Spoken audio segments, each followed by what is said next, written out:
안녕하세요. 오랜만에 다시 이렇게 영상을 찍고 있습니다. 영상을 찍지 않은 이유는 여러 가지를 댈 수 있겠죠. 하지만 다른 얘기를 하는 것보다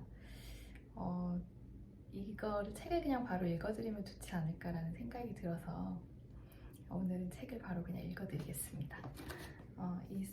나의 소울 넘버 한민경 선생님이 쓰신 책이고요. 소울 넘버는 제가 좀 이따 설명을 해드릴게요. 우선 저의 소울 넘버는 9번이에요. 허밋이라고 하고 은둔자라고 합니다. 가장 유명한 그 유니버셜 웨이트에서는 이렇게 생긴 사람, 이렇게 생긴 사람이고, 제가 좀 다른 그림을 보여드리고 싶어서 좀 큰 그림으로 찾아봤는데 이렇게도 그려요. 보이시나요? 되게 사이즈가 크죠? 제가 두 번째 보여드린 거는 요 카드 덱이에요. 이서리얼? 뭐 이렇게 읽더라고요. 약간 무화 거랑 비슷하게 생겼죠? 네, 비슷하면서 좀 다릅니다. 우선 허미 카드 집었으니까 얘기를 하면 이렇게 두 개 보이시나요? 되게 크게 그려져 있죠. 타로 카드가 78장인데 그 중에서 어떤 한 명의 개인이 이렇게 크게 그려져 있는 거는 저는 이게 제일 크게 그려져 있다고 생각해요. 그러니까 교황이나 황제조차도 뭐 옥자에 앉아 있거나 교황 카드 같은 경우는 이제 수도승이 2명이 등장을 하고 이래서 이렇게 크게 그려져 있진 않거든요. 근데 이렇게 정말 카드를 꽉 채우고 있는 거는 허밋밖에 없는데, 저는 이 카드를 볼 때마다 어떤 생각이 드냐면 그 허밋이 가지고 있는 여러 가지 키워드 중에 이제 내면의 탐구 뭐 이런 게 있어요. 그러니까 허밋이라는 존재는 은둔하는 존재인데 그게 뭐 물리적인 은둔도 있겠지만 보통은 정신적인 것에서 이제 그 내면을 탐구하고 내면에 들어가라, 뭐 내면의 목소리를 들어라 이렇게 많이 읽어줘요. 은둔자라는 존재는 정말 자기 자신으로 만족하는, 자기 자신만 있어도 되는 약간 그런 느낌을 좀 되게 많이 받을 때가 있어요. 그러니까 뭐 좋다 나쁘다를 떠나서 어쨌거나 세상과 떨어져 있는 그런 존재라는 느낌이 저는 이 카드에 그려져 있는 이 꽉 차게 그려져 있는 걸 볼 때마다 좀 많이 느끼고 있어요. 네, 어쨌거나 저는 그런 소울 넘버 9번을 가지고 있고요. 한민경 선생님 같은 경우는 이제 메이저 카드가 9가 있으면 마이너 카드 9도 있어요. 4장이 존재를 하는데 그거 하나하나를 이제 약간 키워드를 가지고 풀어내셨어요. 예를 들면 완드가 나무예요. 이렇게 생긴 건데, 그래서 요거는 이제 직업이나 일과 관련된 거를 좀 풀어내시고, 요건 이제 컵이에요. 9번 컵. 이거는 그 관계는 어떤지 이렇게 또 풀어내시고, 그리고 여기 항상 사랑스러운 골드미스 언니인데 9번들은 돈이나 물질에 대해서 어떤 식으로 반응하는지, 뭐 어떤 태도를 가지는지 이제 이런 얘기를 풀어놓으셨고요. 그리고 제가 오늘 들고 나온 읽고 싶은 내용이 이건데 9번 칼 카드예요. 그래서 이제 한민경 선생님은 9번에게 근심 걱정이란 이렇게 풀어서 정리를 하고 계세요. 그래서 오늘은 거기를 좀 읽어드릴게요. 정확히는 은둔자에게 걱정이란이라는 소제목을 달아놓으셨네요. 네, 그러면 한번 읽어드리겠습니다. 한 여자가 얼굴을 감싸고 슬퍼하는 듯 보인다. 그러나 이 여자를 슬프게 할 만한 직접적 요인들이 딱히 주변에 보이진 않는다. 9개의 칼은 매우 위협적일 수 있지만 커튼처럼 허공이 붙어 있어서 공격성이 없고 물리적, 신체적으로 위험하지도 않다. 여자는 몸에 상처가 있거나 문제가 있는 것 같지도 않다. 심지어 가장 안전한 곳, 자신의 침실에서 방금 전까지 누워 있었던 듯 반쯤 이불을 덮고 있다. 그렇다면 이 여자는 악몽을 꾸었을 가능성이 크다. 가위에 눌려 겁에 질린 채 깨어났을 수 있고 낮 동안 걱정했던 일 때문에 잠 못 들어 하는 모습일 수도 있다.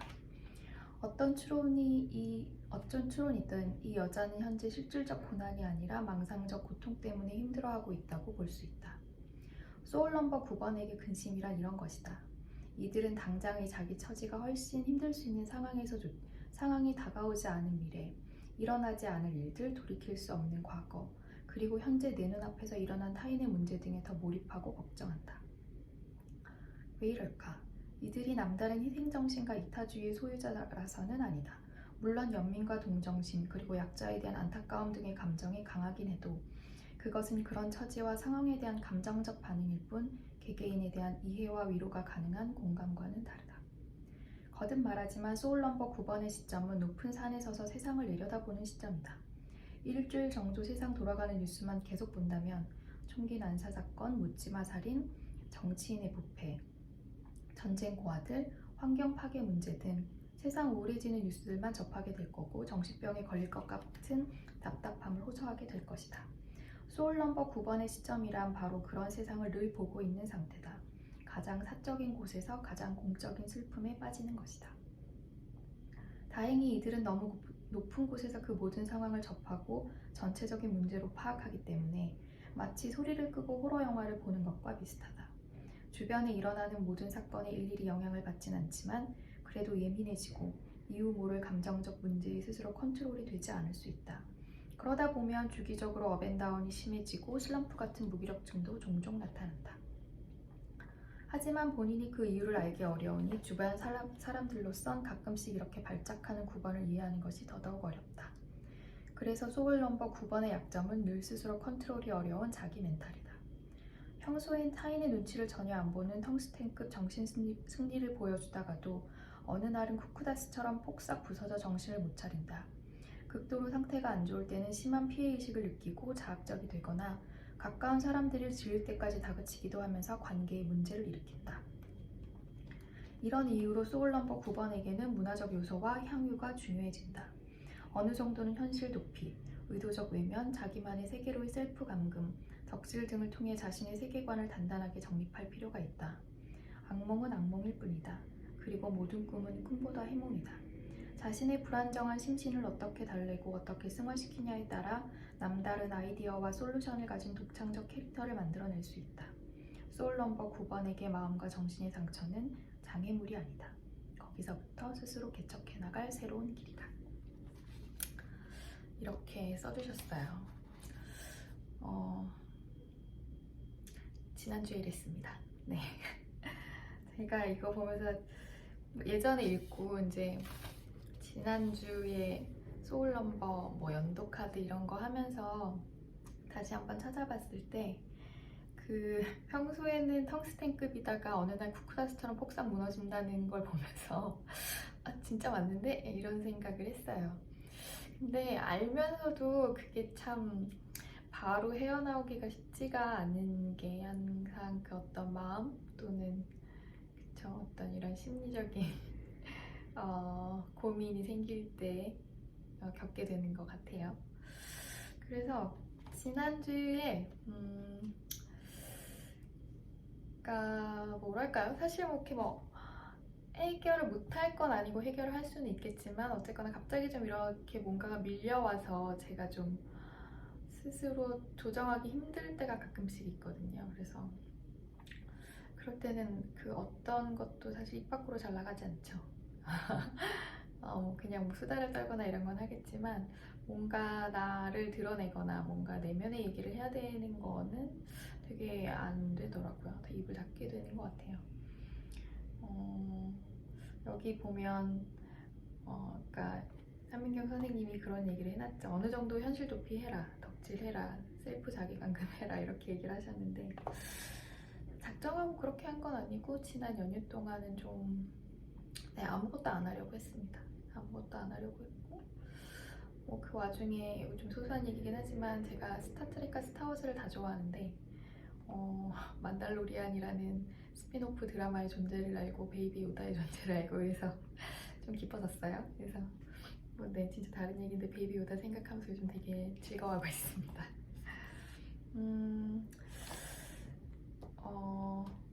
연도 카드나 소울 넘버 같은 경우는 어디서부터 설명을 해드려야 될지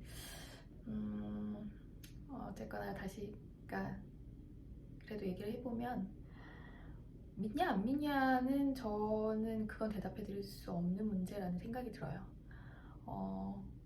저는 제가 살면서 여러 가지 조언들을 여기저기서 많이 얻겠죠. 뭐 책을 읽으면서도 볼 거고, 누군가의 말에서도 들을 거고. 저는 그것들이 저를 이해하는 하나의 방법이라고 생각해요. 예를 들면 뭐 MBTI 같은 거겠죠. 뭐 MBTI, 뭐 별자리, 뭐 아니면 한국 같으면 띠별로 뭐 이렇게 뭐 무슨 띠는 어때 뭐 이런 얘기 많이 하잖아요. 저는 그것들과 비슷하면서 다르기도 하고 하지만 그 공통되는 측면이 있다는 생각을 해요. 그리고 그 모든 게 뭐 너는 무슨 별자리니까 그런 사람이야 이런 게 중요한 게 아니라 그걸 통해서 나를 이해할 수 있으면 되지 않을까라고 생각을 많이 하는 편입니다. 저는 연도카드나 소울 넘버도 그렇게 많이 이해를 했어요. 그렇게 많이 받아들이고. 그래서 뭐 어떻게 얘기하면 마음에 드는 건 받아들이고 마음에 안 드는 거는 모른 척 하기도 하는데요. 뭐 그러다 이제 이렇게 어떤 상황이 되면 아 내가 진짜 이럴 때 이렇게 반응하나? 뭐 이런 생각을 좀 하게 되기도 하고. 네, 그렇죠. 그래서 좀 말이 막 중구난방이 되긴 했는데 지난주에는 네, 뭐 이게 꼭 9번 소울 넘버를 가진 사람들만 그렇다 뭐 이렇게 하기는 뭐하지만 어쨌거나 어떤 고민이 좀 있었고 그것 때문에 갑자기 이렇게 발밑이 이렇게 모래가 갑자기 푹 꺼지는 그런 느낌으로 좀 되게 확 어딘가 빠져드는 그런 기분을 좀 많이 느꼈어요. 그래서 어떤 글을 쓰거나 어떤 내면의 얘기를 하는 게 너무 힘들었던 시간이었고 마침 그게 딱 문장으로 되어 있는 책이 생각이 나서 네, 읽어드리게 됐네요. 그 타로 명상과 관련돼서 좀 얘기를 하면 이제 그 연도 카드 그리고 소울 카드를 이용하면 좋지 않을까라는 아이디어를 생각하는 중이고 호흡은 좀 길게 가져가야 되지 않을까. 그러니까 매일매일 카드를 뽑아서 어떤 거를 뭐 물어보고 거기에 대한 답을 찾는 것도 좋겠지만 내가 어떤 성향을 가진 사람인지 올해 내가 고민해야 되는 것은 무엇인지를 좀 긴 호흡으로 가져가는 걸 한번 해보면 어떨까라는 생각을 많이 하고 있습니다. 근데 저도 이게 우선 제 머릿속에 있는 거라서 저 스스로도 어떨지 그거를 해보는 시간이 필요하고 또 다른 분들은 어떻게 생각하실지 그게 정말 궁금해서 프로그램을 좀 이렇게 그래도 누군가에게 설명을 할 수 있을 정도로 정리를 해가지고 한번 파일럿 이렇게 좀 해보려고 해요. 그래서 그 공지가 언제 나갈지 빨리 들을 수 있으면 저도 좋겠는데 네, 하여튼 그거 준비 중에 있습니다. 네, 뭐 어쨌거나 이렇게 만나뵙고 인사하게 돼서 반갑고요. 이 소울 카드 소울 넘버 관련돼서는 저는 이 책 읽으면서 저에 대해서 되게 이런 부분이 나한테 있나? 정말 그런 것 같기도 하고 아닌 것 같기도 하고 뭐 그런데? 뭐 이런 생각을 했어가지고 아마 이렇게 좀 종종 하나씩 읽어드리게 되지 않을까 이런 생각이 좀 들기도 하네요. 네, 3월입니다. 마지막 인사에 대해서 갑자기 날짜 얘기 꺼냈어요. 네, 3월이네요.